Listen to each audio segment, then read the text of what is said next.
So we are a set of actually two student-run funds. We have both a small cap equity fund and then an intermediate government credit fixed income fund. We've been around for about 20 years, but 3 years ago we became signatories to the Principles for Responsible Investing. And since that time, we have been pursuing an ESG integration strategy, and we've been using the SASB materiality map as our just initial frame of reference. But we've been basically trying to develop our own methodology for incorporating ESG into our decision making. David and Neha have both been participants in the fund for the past year and a half, and have spent this past semester maybe thinking a little bit more deeply about this issue. So that's all I have to say from an introductory standpoint. I'll just turn it over to them. Thanks, Susanna. So my name is David Bock. And I'm Neha Upadhyaya. We're going to spend a little bit of time. We'll go relatively quickly through the slides, so feel free to interrupt and stop us at any point if you have questions, but we're going to talk a little bit about the importance of sector considerations specific to ESG. Great, so diving in, this just gives you a brief overview. We'll start with, a little bit of an assessment of the current landscape and where we think that there are areas missing, and then we'll dive into some of the research we've done and our recommendations for sector-specific work. Current state of materiality, as many of you probably know, there are many or several tools used for materiality assessment. A big one is the SASB materiality map, or using the principles for responsible investing. There are also a lot of research services available from larger data providers, and there is overall a growing interest in how to incorporate SRI strategies and products and ESG integration overall across asset classes of equity, fixed income, venture capital. And so that rings true for us as a student-run fund. We look at ESG and equity and fixed income. One thing we identified, though, both through our work and in the fund actively and then through our research this semester, is that there is kind of this uniform view of ESG integration right now. There's a lack of uniformity in how to incorporate ESGs right now, and sometimes it's hard to know in specific sectors what considerations the sector should be taking, what maybe are more important, maybe should be a greater risk for the industry as a whole. So we, as a student-specific fund, have unique challenges due to our size and our own experience being students. One big one is just access to ESG metrics and data. Another one is just reaching out to companies and having conversations with people on the company side regarding their ESG practices. And then, of course, just the hurdle of student analysts getting to learn how to go about looking at ESG, where to go for resources, where to go for help, and understanding what questions they should be asking when they're assessing individual organizations and industries. So David will give some recommendations that we developed. Thanks, Neha. So overall, what we've kind of been looking at this semester is, in addition to kind of the overview of where we think people are applying ESG considerations in a variety of different ways, and there are a lot of different trends out there. Like Kanye and James, you have kind of an impact tilt to your investment activities, whereas in our fund, we're not doing impact investing. We're looking at companies that we think are top performers in ESG, because we think that might be more, might translate over to more sustainability. And that's something we want to own, right? So that just is kind of an illustration. Student funds do things differently, and so do professional investors. And so we looked at that, and we said, what issues, and like Neha just went over, what issues are specific to a student-run fund, and then we kind of came up with these recommendations. So kind of broadly, the three main things that we think need to happen in order to have done, I guess, probably the minimum in effective integration of ESG for a student fund would be these three steps. The first being identifying material issues common to an industry. And so that could include practices like supposing that I can't find what I think. So if I can't find a whole lot of ESG disclosures, or perhaps there isn't a lot of disclosure from the company that I'm looking at investing in, and I'm not sure what to be looking for because the company itself isn't telling me what to be looking for, I can look at their competitors. I can look at other standards in the industry, and that can be informative in identifying what issues are material to my company. So then the company that I'm already looking at investing in, I can look at that one. I can look at those particular things. So it's all relative is kind of the key point I want to mention there. The second one is figuring out how that firm actually performs relative to those standards or relative to its peers, so that if an adverse event happens that maybe impacts the entire industry, they might be better prepared to deal with it than their peers. And so we think that that is another way in which they're more sustainable. And then finally, incorporating that into valuation, which might be the most difficult portion in actual practice, because whether or not meeting those actual standards or those industry norms might present an opportunity or a risk. Like, for example, in the financial sector, a financials firm that is looking at serving the underbanked is going to end up having an opportunity there. And their practices to try to reach that market don't present quite as much of a risk as an opportunity. Whereas, if they're really highly levered or something like that, they might present more risk. And then another issue that we want to point out here is that even if it doesn't seem like something is important enough to really merit a change in the valuation, and quick aside here, we think that there are a couple different ways you could incorporate in the valuation, perhaps something to do with multiples or with cost of capital. There's been some literature on that as well.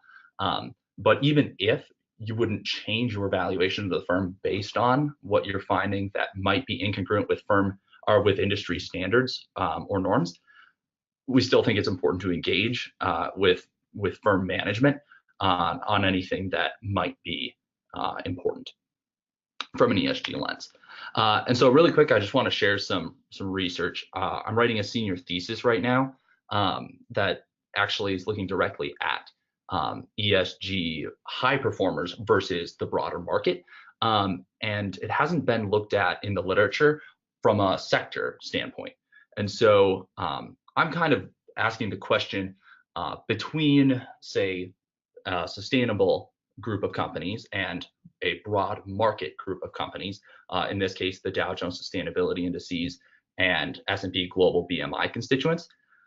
In between those two groups, sector specifically are some sectors outperforming others, and are some sectors less risky than others.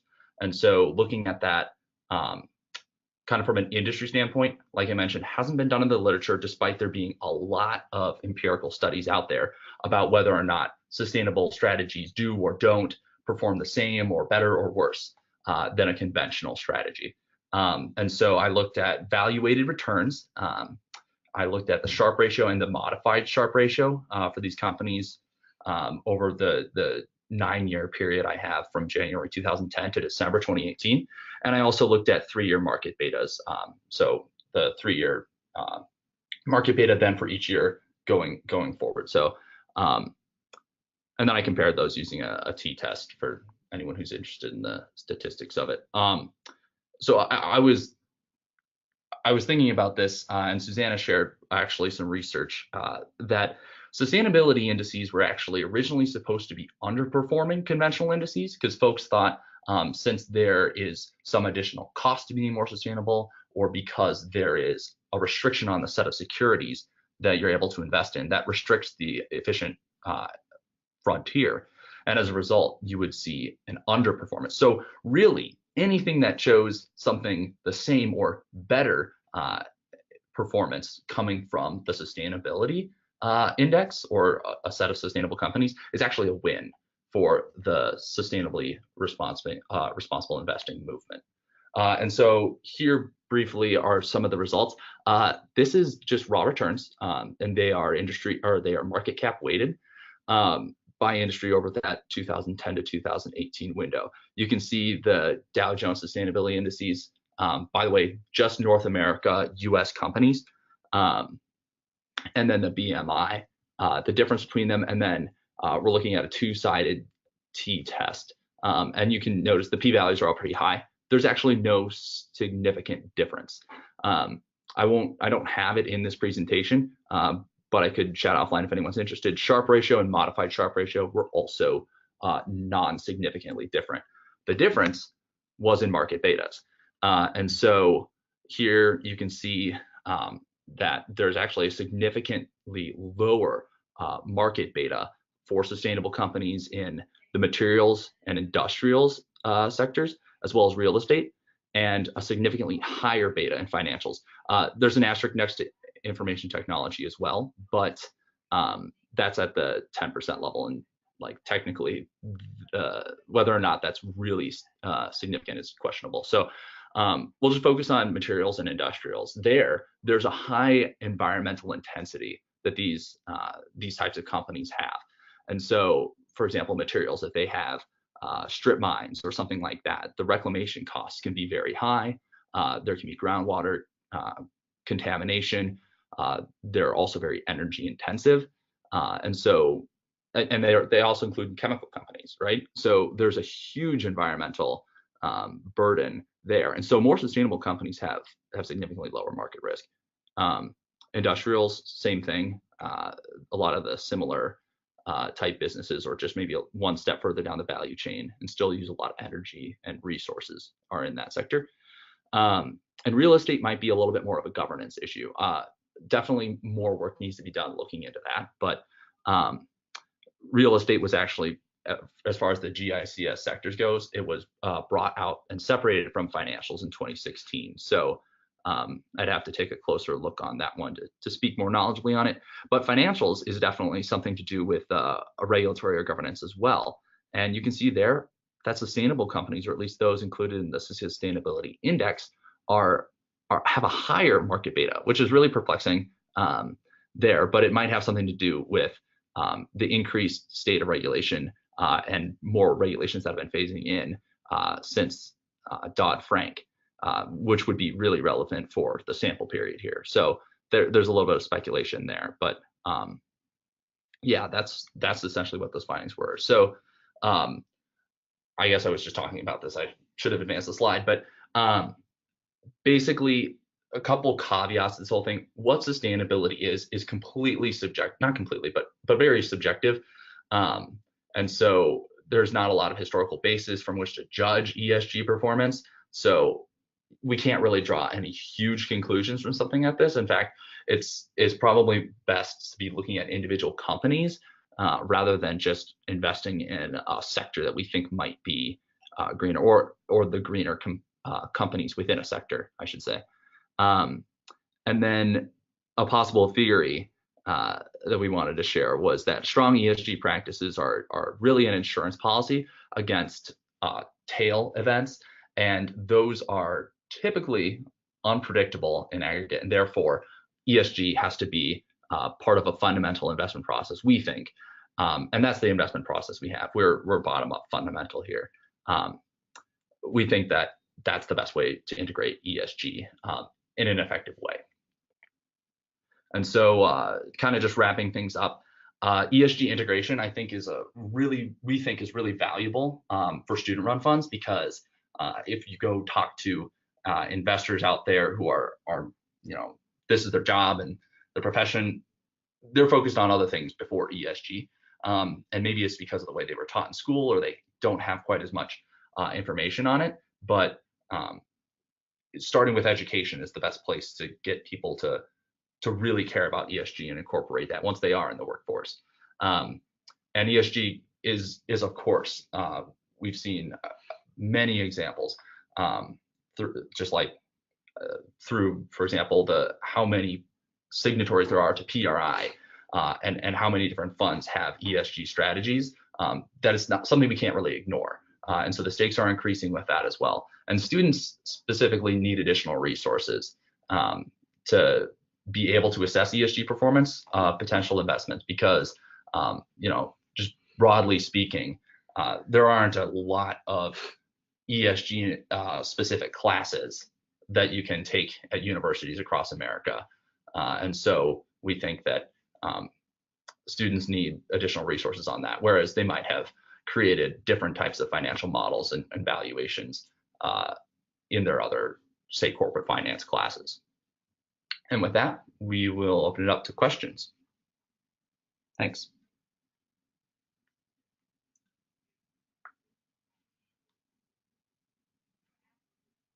Thank you. Can I have a question? Hi, this is Professor Aslaşoğlu from Bryant University. So we do also use ESG integration in our fund, student managed fund, but I guess we kind of choose the easy way because we have MSCI and Sustainalytics ESG report subscription, so we get both reports. And also we have MSCI historical data to look at kind of what's happening over time, momentum, ESG for companies. So materiality is very important for us too.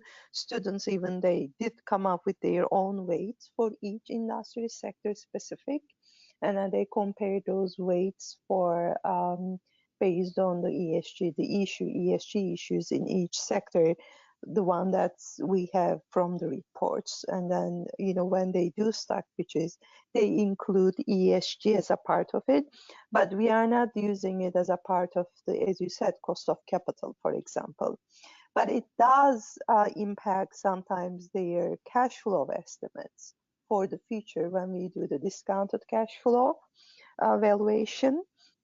So what they do is they can say, okay, there's an ESG risk, rather than assuming a growth rate of, let's say, 6-7% based on the assumption. So the one assumption could be, you know, because of the high risk of ESG water consumption, it depends on the company, am I right?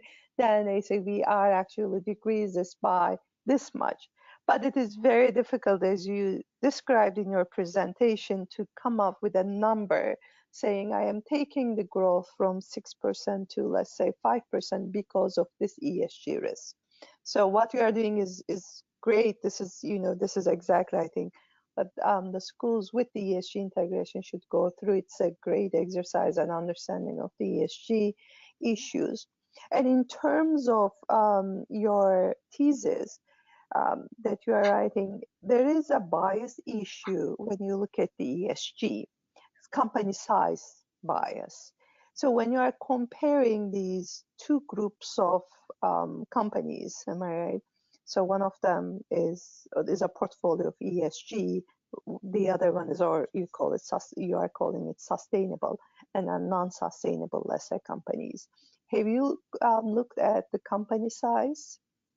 Yeah. Actually, for inclusion in the Dow Jones Sustainability Index, companies do have to either themselves fill out kind of an assessment to be eligible to then be, you know, called one of these top ESG performers and included. Yep. Or if they don't fill it out, they will fill it out themselves. Rebecca Sam does, and it turns out they'll only fill it out for the company on the company's behalf if the company is large enough. So you're absolutely right. There is a size bias in there, and I have to do a little bit more work to kind of flesh that out. But I think the more important point that I was able to find, or something that I thought was very key, is despite that, there's something specific that's different between the sectors. Yes. Yes, that is very true. I think based on the sectors, you will see that difference that you are also observing between sustainable and, let's say, you know, non-sustainable companies. It was interesting for the financials that you found them at high beta for sustainable companies, kind of more, they're riskier, am I right, compared to the other group? Yeah, significantly so. It's so significant. Maybe they are the large financial institutions, and I don't know. So I need to think about it, but I might have a couple ideas. Then I'll I'll email you about that. So I am also looking at these kind of sector differences, as you said, as you are showing now with the financials. I wonder if there's some kind of other factor risk involved. So whether they are, I don't know, more growth companies, or because you might have in these sectors other factors, risk factors that you might have. So I don't know if you studied these, 5-factor models. So you might have more growth companies. You might have companies with, low quality. Book to market, those you might have some of those effects in those companies that you might want to kind of look at it closely, whether you are comparing apple to apple or not. Yeah, absolutely. Thank you. So, but thank you. This was very informative. Yeah. Thank you. Are there any other questions? I have a quick, more high-level question. I was just wondering if you could talk about the decision to join PRI and how that came about and how that has impacted the fund's work. So this is Susanna. I'll probably talk about that since we had already done that by the time David and Neha joined the funds. So I've actually been a proponent of PRI for over a decade. So even before joining Carlson, I thought that this move had the potential to move the asset management business in a really important direction, largely because it pursues sustainability objectives and ESG objectives, but in a way that is consistent with an asset manager's fiduciary obligation. And that's been the main pushback I've gotten for many, many years. Before coming here, I was in the asset management business, and basically people hid behind the cover of fiduciary obligation for a long time. And so I think PRI presented a really nice and elegant way to incorporate ESG in a way that doesn't allow you to hide behind your fiduciary duty. And coming here to Carlson, I really wanted to pursue that agenda because I could see it evolving in most of the asset management world. It is one of the fastest growing disciplines within asset management and an area that is of increasing importance, but nobody really knows exactly how to do it. And so I thought the place that we need to start is at the university level, where we can start to develop this into a real discipline. And I think most implementation strategies around PRI do include using some sort of third-party provider. But what that lacks is any kind of historical, basically a historical framework that supports using that data to make decisions. And so I think they tried to copy the rating agency framework, where we have decades and decades of research to show that, for example, single A companies behave in a particular way, and they have these particular risks, and this is a single A company or not. And so we have tried to use the third-party reporting framework when there isn't a basis for doing that. And so my objective in bringing this to the funds is basically to, with the understanding that this is a really new area, to get students to do research and to think about these issues and just think about how the issues impact valuation. So the big challenge in moving it forward, of course, is that there are some politics around this. And we are an existing fund. We have actually outside investors. We are not a part of our university's endowment. And so we had to get buy-in from our existing investors. And so it was probably about a year process of educating investors, our current investor base, and getting buy-in. And so I would say about half of our investors bought into the PRI framework, and we had to convince the other half that at the very least it wouldn't hurt them.